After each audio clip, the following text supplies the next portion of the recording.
What's up YouTube, and welcome back to another video. In today's video, I'm going to be ranking every single sniper in Call of Duty Warzone. Of course, some of the exceptions are going to be the crossbow, the EBR, and the SKS, as I don't consider them really snipers, more DMRs, and then special weapons. But if you guys are enjoying the videos, of course, hit that like button and subscribe if you guys are new. We're about 40 subs off of 1,000. Be greatly appreciated and would love to have you guys a part of the family. Also, if you guys want to catch any of the gameplay live, be sure to go click the link down in the description. It will take you guys right over to my Twitch, where we stream every single day, 9 AM CST. All my other socials are down there as well, so be sure to go check that out. Besides that, we have a lot of snipers in the list, so let's get right into it.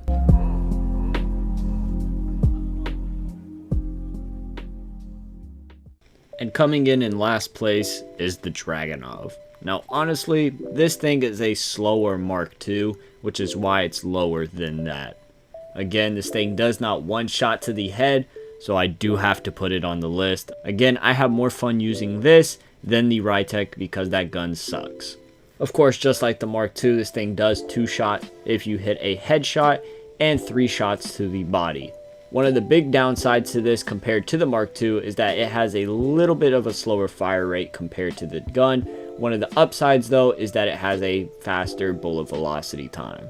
But again, using this gun was pretty fun and pretty challenging, as I had to pick my fights smart because I couldn't just go out and fight every single sniper with it.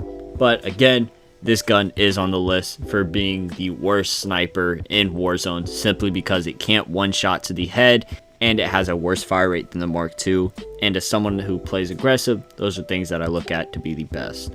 But if you guys do want a class setup, be sure to click the card that pops up and it'll take you right over to my Dragunov class setup video. Coming in second to last is the Mark II carbine. I actually had a lot of fun running this in Verdansk and in Rebirth.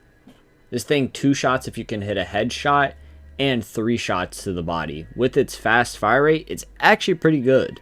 The only downside to this thing, again, is the damage. You can't one shot to the head, which if you could, this thing would actually be pretty broken.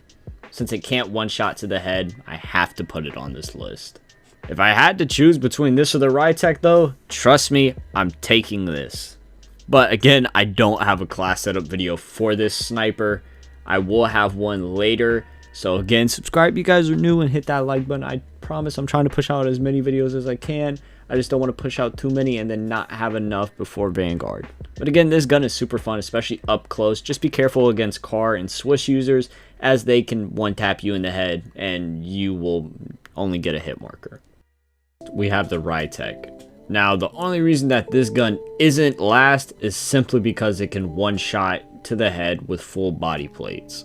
This gun has so many problems that if I had to choose a sniper to just completely take off the game, this would be it. This thing is very inaccurate. The bullet velocity feels worse than the Kar 98K and the Swiss, which this gun is supposedly supposed to be a 50 cal bullet. Even when the gun first released, there were so many problems with it not one-shotting to the head and only doing so with explosive rounds. And then they patched that to where that it wasn't even one-shotting to the head with explosive rounds. This gun has just had so many problems that I refuse to run it if I ever have to. The only reason that I have gameplay with it is because I'm making a class setup video, and it was a headache to get all of the gameplay for it. Now, unfortunately, I don't have a class setup video, but there will be one coming out in 2 days. So if you guys want to watch that, be sure to hit that subscribe button and hit that like button for it. Next up on the list, we have the M82 from Black Ops Cold War. This sniper is known as the 50 cal. But this thing is nowhere close to the golden days of Modern Warfare 2. One of the main reasons that this gun is on the list is because of its inaccurate scope. If you guys use the default reticle, y'all know what I'm talking about. This thing is very inaccurate when sniping, and the bullet velocity feels very off sometimes. It's very hit or miss at long ranges if you're going to be able to hit the shot. Medium, it's a little better. Up close, it's definitely its sweet spot, with it being semi-auto and a one shot to the head still. Another thing is that this gun does come with 5 rounds default, and with all the ADS attachments, the bullet velocity and all that, you can smack a fast mag on it and reload quicker, so the semi-auto comes in handy even more. So the main reason, again, that this gun is on here is just because of how inaccurate it is at the longer ranges. It's just not very practical to use at all ranges. Like I said, up close it is very good. So for me being aggressive, it helps a lot. Of course, if you guys do want the class setup, a card is going to pop up to take you guys over to my best M82 class setup video. But again, don't use this at long ranges.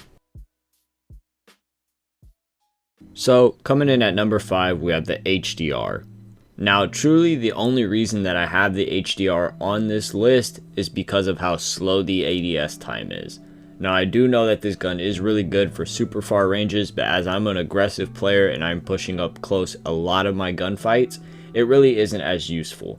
The couple of flaws that I see in it when I'm playing aggressive is the high zoom magnification, so I'm seeing people's faces a lot closer than I need to be. And then also the slow ADS time makes it to where me trying to quickscope, I'm losing a lot of gunfights. But if you guys are playing Verdansk, this gun is great, as this weapon is hit scan about 150 meters, so it is a great long range option for y'all players who want to sit in Verdansk and get those long range snipes. But if you guys want the class setup for this sniper, click the card up in the corner and it will take you guys over to the HDR class setup video for you guys. But simply, this sniper was just on this list simply because it's slower, the high level of magnification, and the other snipers that we have are just better than this one at playing aggressive. Coming in next, we have the Pelington. Now, this gun isn't bad, but it also isn't great. It's kind of just the weapon of Warzone. It has decent bullet velocity, decent damage, and decent speed, but it's nothing to outperform any of the snipers on the list, and it's nothing that underperforms the snipers under this list. So that's why it's here in the middle ground. It's just decent enough to make it above the rest of the snipers, but it's not good enough to beat the rest out. If you guys do want a class setup though, there is going to be a card that's going to pop up, take you guys over to my Pelington class setup video. But again, this sniper isn't anything besides meh.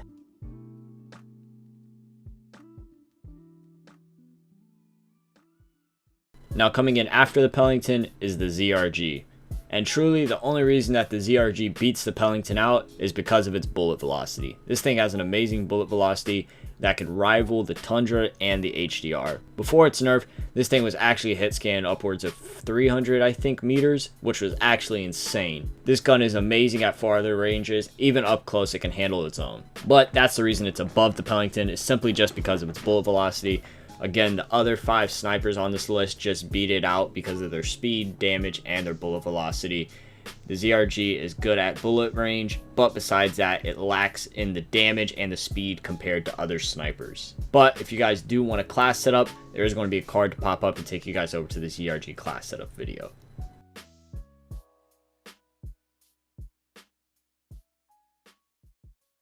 And at 5th, we have the old classic, the AX50. Now this gun nowadays still holds up, even against stuff like the Swiss, the Car, the Tundra, all these snipers. It still holds up pretty good and you can still slay with it. The only reason that it's not higher is it is pretty slow though, especially up close, and the other snipers just have it beat. One good thing about it though is its bullet velocity. It's a great sniper for long range and medium range engagements, but up close it can still do damage with quick scoping and playing aggressive. The class setup for you guys is going to be popping up top on the card, so be sure to click that if you guys want to go watch the class setup. Of course, I do highly recommend using this sniper if you guys are a beginner, because it's easier to level up, easier to use. This was actually my first sniper that I used to get a win on Warzone with, so I do have some sentimental value with this sniper. But again, this is only in 5th place just because the speed of the other snipers outranks the little bit of power that this has over them. Coming in at number 4, we have the SPR. This gun is really underrated in my opinion, as it gets overshined a lot by the car in the marksman category. In the sniper category, you have stuff like the Swiss and the Tundra. I feel like after its nerf when it first came out with the SPR bullets, people stopped using it as much and started going back to the car. But this gun has a lot of positives going for it. For one, you can build it many different ways. You have multiple fast ADS speeds, you have the far long damage range speed, you have a mixture of both. It's just an amazing weapon that you can build multiple ways. But it is 4th because with those multiple ways, it does get hit really hard. The ADS speed is fast, but the car is just a little bit faster. Its damage range is good, but the Tundra is just better, and the Swiss is just better overall in the categories compared to the SPR. So as this gun is underrated and really good, and I do recommend trying it out, it's just not the best sniper. But you could still easily do damage with it. I had a lot of fun using it. Unfortunately, I don't have a class setup video for you guys, but in 2 days I will have one. So if you guys want to hit that subscribe button and stay tuned for that, it'd be greatly appreciated. We're about 40 subs off of 1,000, which is actually insane to me. So thank you guys so much for that as well. Coming in at third, we have the Tundra, one of the most underrated snipers in Warzone history. Now, shout out to Pamaj, he actually put me onto this thing, and this thing is really deadly. Whether you like playing aggressive, you like sitting back, or if you just sit that medium pace with the sniper, this gun is amazing. It has outstanding bullet velocity so you can hit your long range shots. It has an incredible ADS speed so you can quick scope, and the medium is just perfect for anybody. Of course, this gun gets overlooked a lot by the Swiss and the car, but if you guys are looking for a different sniper to run and still dominate, definitely check out the Tundra. Now, the main reason that it's not number 1 or number 2 is because the car and the Swiss are still a little bit better, in my opinion, than the Tundra, but the Tundra is just heavily underrated, so that is why it's in the third. The car and the Swiss have other things that just push it above the Tundra, which I will talk about when I get to them. But of course, if you guys do want the Tundra class setup video, a card is going to pop up right now. It's going to take you guys over to that video. So if you guys want to go watch that, it's an insane video. You guys don't want to miss it. But this gun is underrated, and I heavily recommend trying it out if you haven't. Now, coming in at second is going to be the Swiss K31. Now, I know there's a lot of controversy on this weapon, whether it should be the first or second. So I'll let you guys decide that down in the comments. But for me, it's second. It's simply just because of the feeling of the sniper. When I play with this sniper, it honestly feels fast and quick, but at the same time, it feels very inaccurate, and it feels like sometimes my shots aren't registering where they should be. And when I'm shooting at longer ranges, the bullet velocity just feels like it's cut in half sometimes, when other times it feels perfectly good. But the Swiss is an amazing gun to use, especially for up close quick scoping. Medium and longer ranges, it does lose sometimes with bullet velocity, but with the increased buffs that it has gotten in recent patches, it actually is very reliable at longer ranges up towards 150, 200 meters. But again, it does come down to personal preference on whether you want this to be the second or the first sniper. For me, it is second. Of course, if you guys do want to check out the class setup, there's going to be a card that's going to pop up and take you guys right over to the Swiss class setup video. But again, only second because of personal preference. I do not hate this gun. I actually love this gun, and I do sometimes run it. Just recently, I have not been feeling it as the number 1 sniper. So coming in at number 1, y'all probably guessed it, it's the Kar 98K. This thing has been the dominant sniper for well over a year, probably even 2 years after people discovered it and stopped using the HDR and the AX50. This thing is too much fun to use in Warzone and Rebirth, and it's just dominant at every single range. It's amazing up close with its quick scoping capabilities, and at medium and long ranges, it's perfect as well. The reason it's number 1 is there's really no flaw to it. You can build it multiple ways with its damage range or your ADS speed for Rebirth and for Verdansk, and there's really no downsides to it as it already has a fast ADS speed and a really good damage and a nice fire rate. But if you guys do want the class setup, a card is going to pop up in the corner to take you guys right over to my Kar 98K class setup. It's one of the best in the game for Verdansk, and also a couple other variables. So if you guys are playing Rebirth or playing a little bit more aggressive. But let me know if you guys think that this is the number 1 sniper, or if it's just overrated and there's other options that you guys think should be in the number 1 spot.